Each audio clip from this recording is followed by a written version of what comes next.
ایک منٹ رک جائیں۔ بسم اللہ الرحمن الرحیم۔ ناظرین السلام علیکم ورحمۃ اللہ وبرکاتہ۔ آج میں آپ کو وزٹ کراتا ہوں حضرت امیر حمزہ رضی اللہ تعالیٰ عنہ کے قبر مبارک کا۔ یہ جو سامنے آپ دیکھ رہے ہیں یہ ہے جبل احد، احد کا پہاڑ ہے۔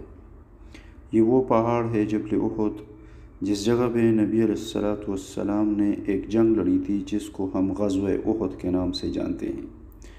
غزوہ احد، نبی علیہ الصلوۃ والسلام نے جس جنگ میں خود حصہ لی ہو تو اس کو غزوہ کہتے ہیں، اور جس جنگ میں نبی علیہ الصلوۃ والسلام نے کسی صحابی کو صفہ سالار بنا کر بھیجا ہو اس کو سریہ کہتے ہیں۔ حضرت ابن سعد رضی اللہ تعالیٰ عنہ کے روایت کے مطابق نبی علیہ الصلوۃ والسلام نے 27 غزوات میں حصہ لیا تھا، یعنی 27 جنگیں ایسی تھی جو نبی علیہ الصلوۃ والسلام نے خود لڑی تھی جس میں بنفس نفیس شریک ہوئے تھے، اور 47 ایسی سریہ تھی جس میں نبی علیہ الصلوۃ والسلام خود شریک نہیں ہوئے تھے بلکہ کسی صحابی کو صفہ سالار بنا کے بھیجا تھا۔ غزوہ احد جو تھی یہ جنگ بدر میں مشرکین مکہ کو شکست ہوئی، اور اس شکست کا بدلہ لینے کے لیے وہ تیاری کرتے رہے کہ ہم اپنے جنگ بدر میں جو ہمیں شکست ہوئی ہے ہم اس کا بدلہ مسلمانوں سے لیں گے، اس کے لیے وہ تیاری کرتے رہے۔ ادھر نبی علیہ الصلوۃ والسلام کو بھی پتہ چلا تو نبی علیہ الصلوۃ والسلام نے بھی تیاری کروانا شروع کر دی مسلمانوں کے ساتھ، اور مسلمانوں سے یہ مشورہ کیا کہ کیا جنگ ہم مدینہ میں لڑیں یا مدینہ سے باہر نکل کے لڑیں؟ تو اکثر صحابہ کرام نے مشورہ دیا کہ جنگ مدینہ سے باہر نکل کے لڑی جائے، لہٰذا نبی علیہ الصلوۃ والسلام اس میدان میں نکل آئے، غزوہ کے میدان میں، اور اس جگہ پہ جنگ لڑی۔ یہ جو اسکرین پہ آپ دیکھ رہے ہیں غزوہ احد کے پہاڑ میں ایک جگہ ہے، یہ وہ جگہ ہے جس جگہ نے نبی علیہ الصلوۃ والسلام کو فنا دی تھی، اور نبی علیہ الصلوۃ والسلام اس جگہ میں مشرکین مکہ سے قریش مکہ جو تھے ان سے نبی علیہ الصلوۃ والسلام نے پناہ لی تھی۔ یہ پہاڑ کا وہ حصہ ہے جہاں نبی علیہ الصلوۃ والسلام کو اس پہاڑ نے اپنے آغوش میں لیا تھا اور مشرکین سے پناہ لی تھی۔ غزوہ احد جو تھی یہ 7 شوال 3 ہجری کو ہوئی تھی، 7 شوال 3 ہجری کو، یعنی 23 مارچ 625 عیسوی کو یہ جنگ لڑی گئی تھی۔ 7 شوال 3 ہجری یا 23 مارچ 625 عیسوی کو یہ جنگ لڑی گئی تھی، اور اس میدان میں یہ جنگ لڑی گئی تھی جیسے آج بھی آجی لوگ جو جاتے ہیں وہ دیکھتے ہیں کہ یہ سامنے غزوہ احد کی جگہ ہے، اور اس پہاڑ کا نام ہے جبل احد، احد کا پہاڑ، جس کے بارے میں نبی علیہ الصلوۃ والسلام کا ارشاد مبارک ہے کہ احد کا پہاڑ جو ہے یہ مجھ سے محبت کرتا ہے اور میں بھی احد کے پہاڑ سے محبت کرتا ہوں۔ یعنی احد کا پہاڑ جو ہے اس کو نبی علیہ الصلوۃ والسلام بہت عزیز تھے، اور یہ پہاڑ نبی علیہ الصلوۃ والسلام سے محبت کرتی تھی،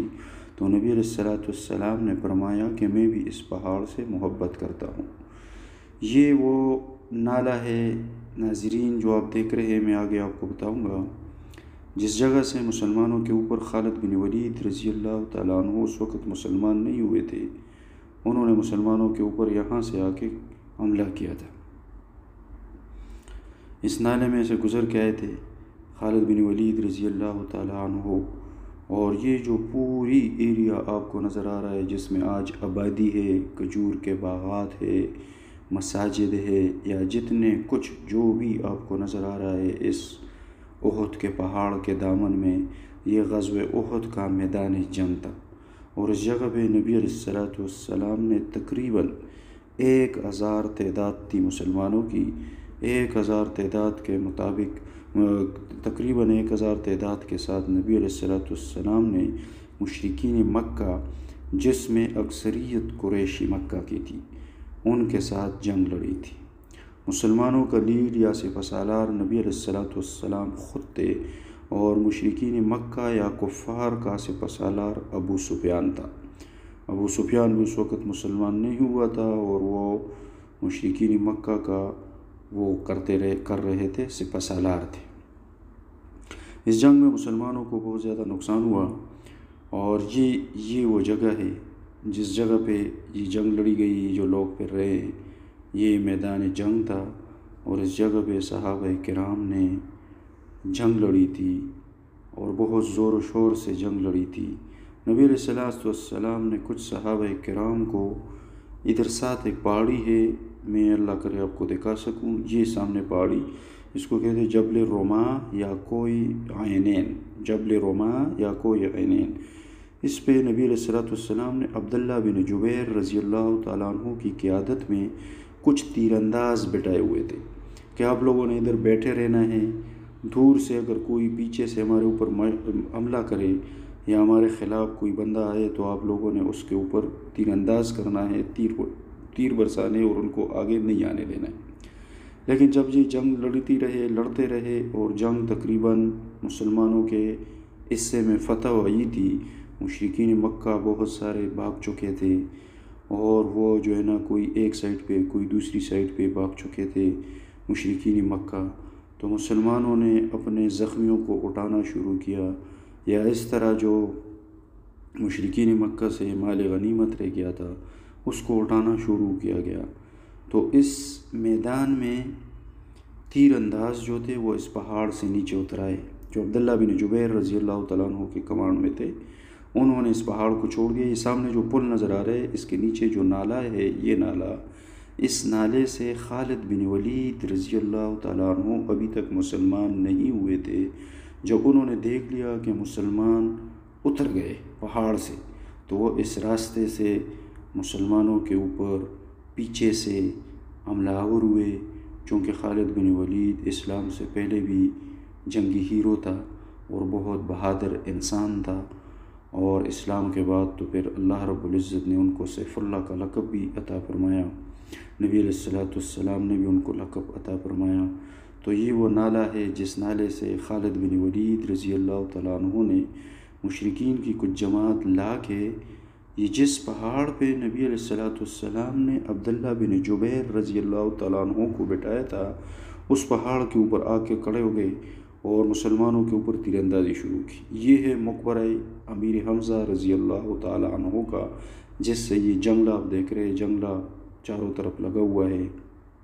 میں نیکسٹ آپ کو دکھاؤں گا۔ یہ اس میدان میں جو شہداء جس میدان میں شہید ہوئے تھے ان کے نام پہ مسجد بنائی گئی ہے، اور اس کا نام ہے مسجد شہداء۔ جو احد کے شہداء تھے ان کے نام پہ مسجد بنائی گئی ہے اور اس کا نام رکھا گیا مسجد شہداء۔ یہ جو سامنے بورڈ لگے ہوئے ہیں، گاڑی کھڑی ہے، کچھ لوگ بھی نظر آپ کو آ رہے ہیں، یہ ہے مقبرہ امیر حمزہ رضی اللہ تعالی عنہ، اور ان کے ساتھ 70 صحابہ کرام، اور اس جگہ میں 70 صحابہ کرام شہداء احد دفن ہیں۔ اللہ رب العزت ان کے ارواح کے اوپر نور بھیجے، رحمت بھیجے، اور اللہ رب العزت ان کے تعلیمات ہمیں بھی نصیب فرمائے، جو ان کو اسلام سے محبت دی، نبی علیہ الصلوۃ والسلام سے محبت دی، اللہ کریم ہمیں بھی وہ محبت عطا فرمائے۔ تو یہ سارا ایریا جو میں آپ کو دکھا رہا ہوں یہ جنگ کا ایریا تھا، اور اس جگہ پہ جب مشرکین دوبارہ خالد بن ولید نے حملہ کیا تو مسلمان تتر بتر ہو گئے،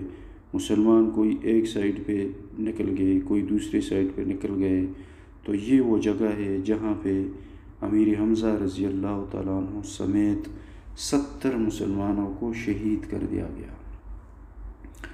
بلکہ صرف 70 مسلمانوں کو نہیں، یہ وہ جنگ تھی جس میں نبی علیہ الصلوۃ والسلام کے دندان مبارک بھی شہید ہو گئے تھے، جسم پہ طرح طرح کی چوٹیں آئی ہوئی تھی، اور نبی علیہ الصلوۃ والسلام بھی شدید زخمی تھے۔ مشرکین مکہ نے یہ بات مشہور کی تھی کہ نبی علیہ الصلوۃ والسلام نعوذ باللہ شہید ہو گئے، لیکن ایسا نہیں تھا۔ نبی علیہ الصلوۃ والسلام کو اس احد کے پہاڑ نے پناہ دی تھی اور اپنے آغوش میں نبی علیہ السلام کو لیا تھا۔ تو یہ وہ پہاڑ ہے جہاں سے عبداللہ بن جبیر رضی اللہ تعالیٰ عنہ کی قیادت میں تیر انداز نبی علیہ الصلوۃ والسلام نے بٹھائے تھے۔ یہ آج بھی لوگ جاتے ہیں اس جگہ کی زیارت کے لیے، یہ آپ دیکھ لیں، یہ اس مقبرے کے ساتھ نزدیک ہے۔ تو اس جگہ کے اوپر خالد بن ولید نے وہ مشرکین کو چڑھا لائے، اور وہ مسلمانوں کے اوپر اس نے تیر اندازی انہوں نے شروع کی اور مسلمانوں کو شدید نقصان پہنچایا۔ جس کے بدلے میں، جس کے نتیجے میں 70 صحابہ کرام، اولو العظم صحابہ کرام، بڑے بڑے صحابہ کرام، بہادر بہادر صحابہ کرام، 70 صحابہ کرام شہید ہو گئے۔ یہ وہ میدان تھا جس میدان میں میرا حبیب لڑتے رہے، ان کے ساتھ صحابہ لڑتے رہے۔ یہ مقبرہ ہے ان بہادرین اسلام کا، شہداء اسلام کا۔ حضرت امیر حمزہ رضی اللہ تعالیٰ عنہ کا بھی اس کے اندر قبر ہے۔ میں کوشش کرتا ہوں کہ آپ کو وہ قبر بھی دکھا سکوں۔ یہ مقبرہ ہے، مقبرہ امیر حمزہ رضی اللہ تعالیٰ عنہ۔ یہ اگر آپ دیکھیں، جس پہ پتھر پڑے ہوئے ہیں، چاروں طرف لگے ہوئے ہیں، یہ امیر حمزہ رضی اللہ تعالیٰ عنہ کا قبر مبارک ہے۔